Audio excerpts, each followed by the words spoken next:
नमस्कार, मैं हूं सुभाष रतूड़ी और डायनामाइट न्यूज में आपका स्वागत है। दिल्ली में यमुना को लेकर के महाभारत शुरू हो चुका है।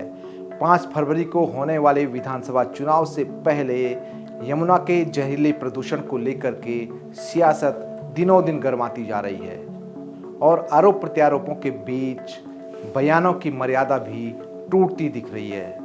किसी ने यमुना में प्रदूषण फैलाने को लेकर के साजिश रचने का गंभीर आरोप लगाया तो किसी ने किसी पर मानहानि का मुकदमा दर्ज करने की बात तक कही। आज का दिन यानी मंगलवार यमुना के प्रदूषण को लेकर के दिल्ली में सियासत और ज़्यादा गर्मा गई। आम आदमी पार्टी और भारतीय जनता पार्टी के बीच सियासी तलवारें मंगलवार को खिंच गई। विवाद की शुरुआत अरविंद केजरीवाल के उस बयान से हुई जिसमें केजरीवाल ने हरियाणा की भाजपा सरकार पर यमुना में प्रदूषण फैलाने का गंभीर आरोप लगाया।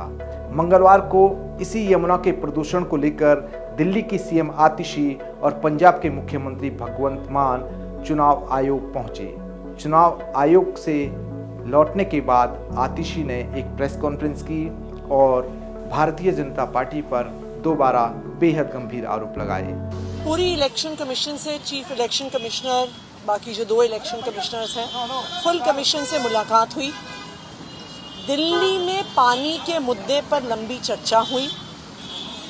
हमने इलेक्शन कमीशन को बताया कि किस तरह से यमुना में पानी जो हरियाणा से आ रहा है उसमें अमोनिया का लेवल जहरीले लेवल्स तक पहुंच गया है। आम आदमी पार्टी के नेताओं पर भाजपा ने भी बड़ा पलटवार किया। हरियाणा के मुख्यमंत्री नायब सिंह सैनी, केंद्रीय वित्त मंत्री निर्मला सीतारमण और केंद्रीय मंत्री भूपेंद्र यादव भी चुनाव आयोग पहुंचे। भाजपा नेताओं ने अरविंद केजरीवाल पर बेहद गंभीर आरोप लगाए। हरियाणा पर दिल्ली में जहर मिलाकर पानी देने और नरसंहार की साजिश रचने के केजरीवाल के आरोपों पर भाजपा सांसदों ने कड़ी नाराजगी जताई। उन्होंने केजरीवाल पर आपराधिक षड्यंत्र रचने और अफवाह फैलाने का मुकदमा दर्ज करने तक की मांग की है। It comes easily for him to speak irresponsibly, but the statement that he made has actually brought in fear in the minds of the public in Delhi. Think of water in Delhi, people get a sense of fear, saying, is there poison in it? There cannot be a more irresponsible statement made by somebody who held the position of Chief Minister till recently against another Chief Minister from Haryana saying water poison is being mixed in the Yamuna waters. आज एक बेहद अराजकतावादी मानसिकता से दिल्ली की राजनीति में जहर घोलने पे उतर आए हैं।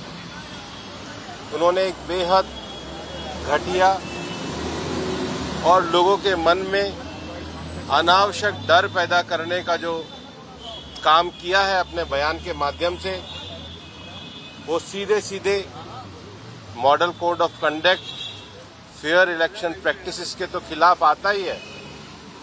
वो किसी भी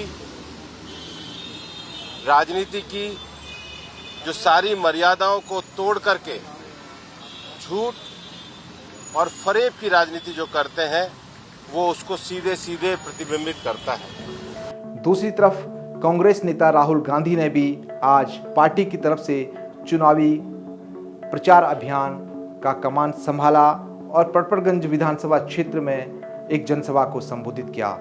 इस मौके पर राहुल गांधी के निशाने पर भारतीय जनता पार्टी रही और इसके साथ ही केजरीवाल और आम आदमी पार्टी पर भी उन्होंने जोरदार हमले बोले। राहुल गांधी ने जहां भाजपा और आरएसएस पर जहर फैलाने का आरोप लगाया, वहीं दूसरी तरफ राहुल गांधी ने आम आदमी पार्टी और केजरीवाल को शीश महल के मुद्दे पर घेरा। इस बार के दिल्ली चुनाव बेहद दिलचस्प हो चुके हैं। सभी दल अपनी पूरी ताकत और सियासी हमलों के साथ लगातार आगे बढ़ रहे हैं। यमुना की सियासत किस दल की नैया पार करेगा और किस दल को डुबाएगा, इसका पता 8 फरवरी को ही चल सकेगा जब हम सभी के सामने चुनाव परिणाम सामने आएंगे। दिल्ली और देश के हर छोटे बड़े सियासी अपडेट के लिए आप देखते रहे डायनामाइट न्यूज़।